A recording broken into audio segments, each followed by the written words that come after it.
Ketua Umum Partai Kebangkitan Bangsa Muhaimin Iskandar buka suara terkait dengan perjanjian Ketua Umum Partai Gerindra Prabowo Subianto dengan baca pres Anies Baswedan. Diketahui sebelumnya pihak Partai Gerindra mengungkapkan bahwa Anies Baswedan pernah membuat perjanjian dengan Prabowo Subianto tentang Pilpres 2024. Saat itu, Anies Baswedan berjanji tidak akan maju Pilpres 2024 apabila Prabowo maju.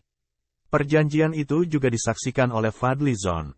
Terkait hal tersebut PKB yang kini menjadi partai koalisi Gerindra di Pilpres 2024 buka suara.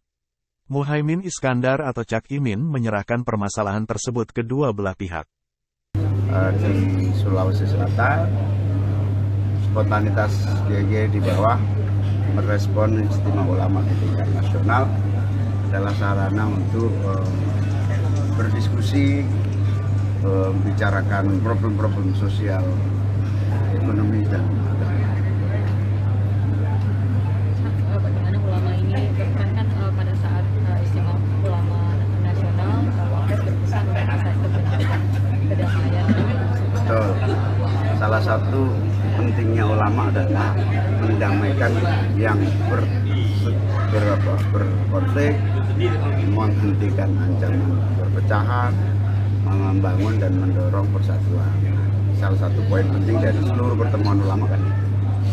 Gus, apakah nantinya hasil Istimewa Ulama Jakarta ini akan mengeluarkan rekomendasi arah politik PKB juga atau seperti apa? Ya, kita tunggu. Biasanya juga begitu. Di ujung-ujungnya soal Pilgub 2024, soal konsolidasi warga Nahdien di Jakarta, soal politik Pilpres. Dan hasil Istimewa Ulama Jakarta ini nanti juga akan dibawa ke Gerindra juga atau seperti apa? Ya, kemana-mana ya, ke pemerintah, tergantung isi rekomendasi. Kalau terkait ini Gus, usulan jenengan Gus yang minta jabatan gubernur yang dihapus ini kan mendapat respon Ya. dari Presiden.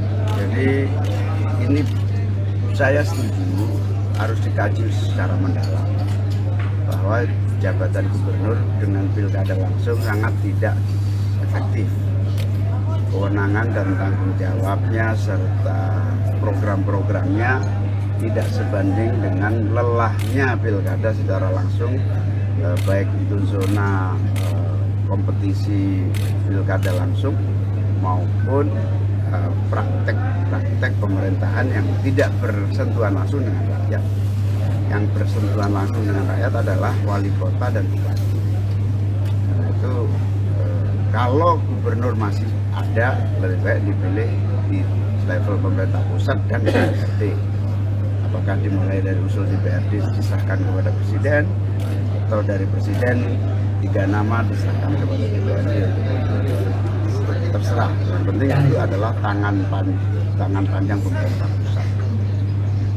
Yang kedua, kedepannya karena fungsinya tidak efektif, hanya pengawasan, maka bisa dilakukan oleh kementerian sehingga jabatan gubernur suatu hari mungkin tidak perlu.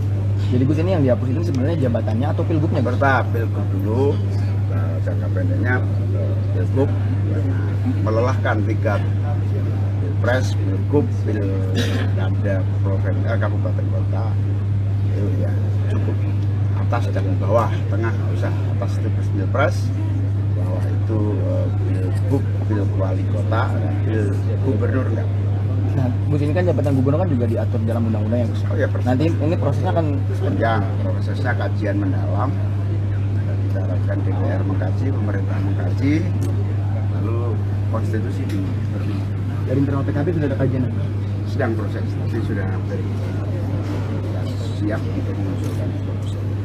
Terus kalau misalkan gubernur itu dihapus, apakah DPR itu level provinsi Otomatis.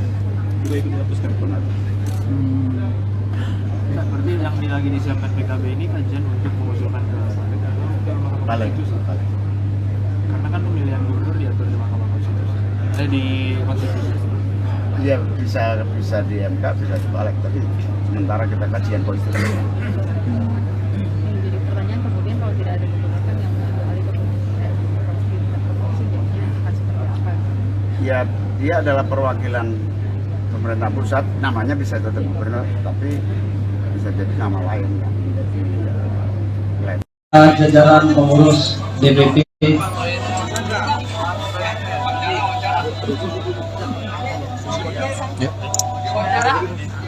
Sementara saya ingin audionya. Sudah? Ya. Audionya sebentar saya ingin. Iya. Saya ingin pesan yang ingin disampaikan lewat istimewa ulama. Ya, istimewa ulama ini ada 3 hal. Yang pertama, beliau membaca perkembangan dan situasi sosial, ekonomi, budaya Jakarta dan politik tentu saja. Salah satu pembicaraan saya tidak ikut tadi pagi. Salah satunya yang menonjol adalah pendisiplinan legalisasi halal secara lebih konkret. Konkret dalam arti apa? Banyak sekali yang menjadi tidak jelas penggunaan label halal ini karena tidak disiplin semua pihak. Semua pihak itu maksudnya banyak restoran-restoran yang berkelas tinggi mengabaikan. Dan itu yang saya tangkap, nanti tanya kiai-kiai lah. Banyak restoran-restoran mahal yang mengabaikan standarisasi halal itu. Karena itu ya mungkin mereka merekomendasikan agar pemerintah melakukan sosialisasi dan penindakan disiplin kepada semua restoran mewah di Jakarta. Yang kedua, konsolidasi gagasan dalam rangka ulang tahun Nahdlatul Ulama yang ke-100 tahun. Para kiai, para ulama memperingati dengan mengkaji, mengevaluasi, melihat prospek masa depan perjuangan ulama dan Nahdlatul Ulama.